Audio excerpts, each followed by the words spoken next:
Hello, everyone. Welcome to episode 6 of the Eliyahu podcast. It's been quite a journey. We have had a very heated topic yesterday, and today I come with a relatively easier topic.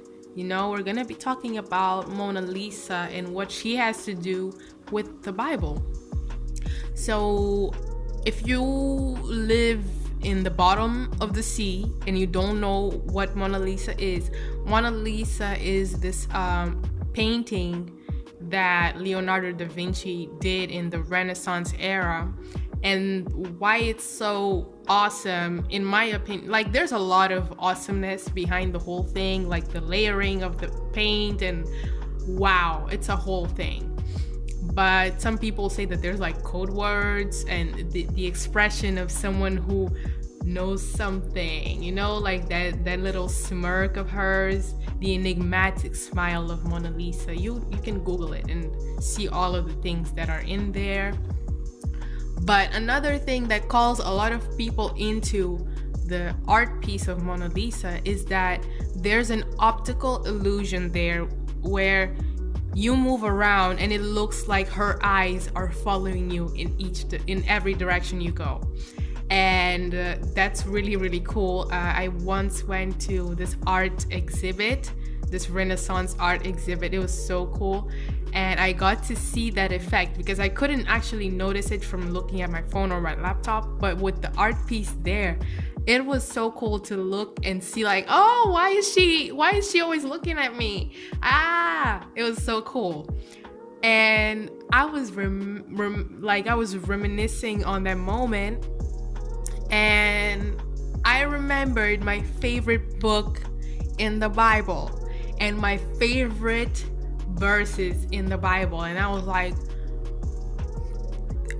wow, there is someone who is not optically illusioning following us. That was so bad, but like there's no optical illusion in this being that's following us with his eyes. Like he's actually following all of us with his eyes. And my favorite book in the Bible is the book of Ecclesiastes. And we are reading chapter 12, verses 13 and 14. In my whole journey of getting to know Christianity, and we're going to talk about this concept that I decided to read the whole Bible.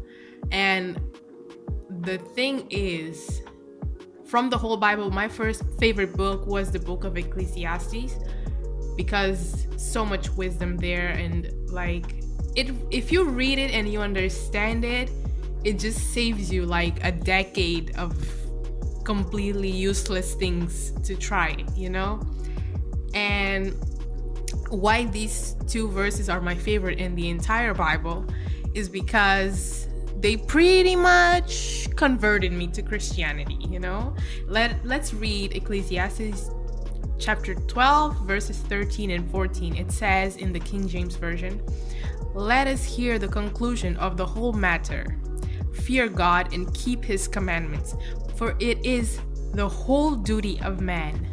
For God shall bring every work into judgment with every secret thing, whether it be good or whether it be evil."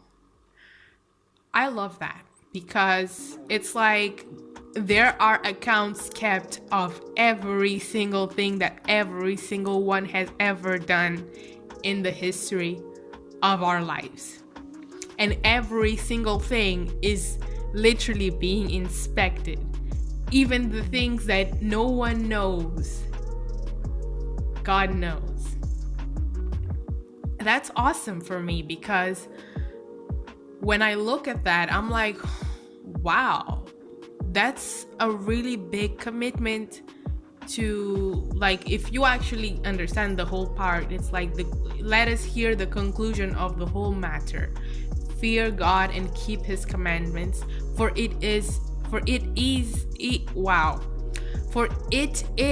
the whole duty of man. So like if you're looking for your purpose, what are you supposed to be doing on earth? That's what it is. Fear God and keep his commandments. Isn't that cool? Now, I know some of us don't understand this whole fear God thing, but that's fearing God is literally respecting him. And how do you show like reverence to God? By doing what he told you to do. You know, that's really cool. Just do what God told you to do. That's why you're here for. And if you don't do it, it's fine. If you think you're being sneaky, it's fine. Everything's gonna be brought into judgment with every secret thing, whether it be good or whether it be evil. Every single thing will be inspected. And that comes to my relief because overall, I feel like I've done a lot of wrong things. And I feel like even though I've done so many wrong things, there is one good thing that I try to do every single day, which is asking for a restart.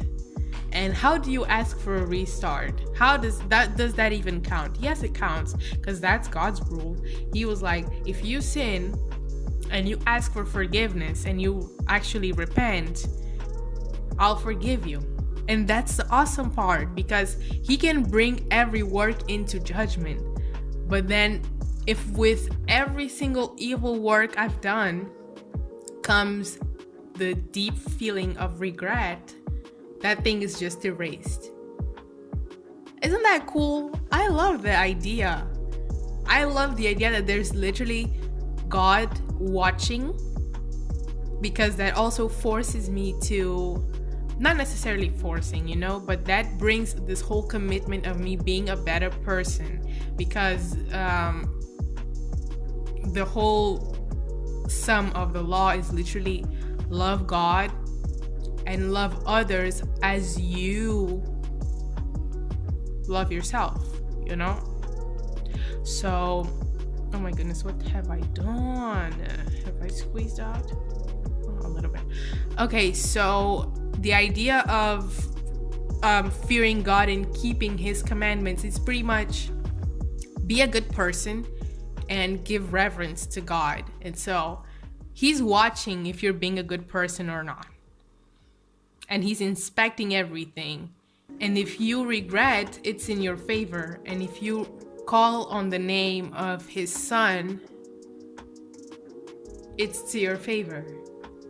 I love the idea that there is a chance for all of us. And when I read these verses, they are literally the most gentle and at the same time cutthroating ways for me to be called back into the fact that there is a necessity for me to step up my game every single day and do better every single day.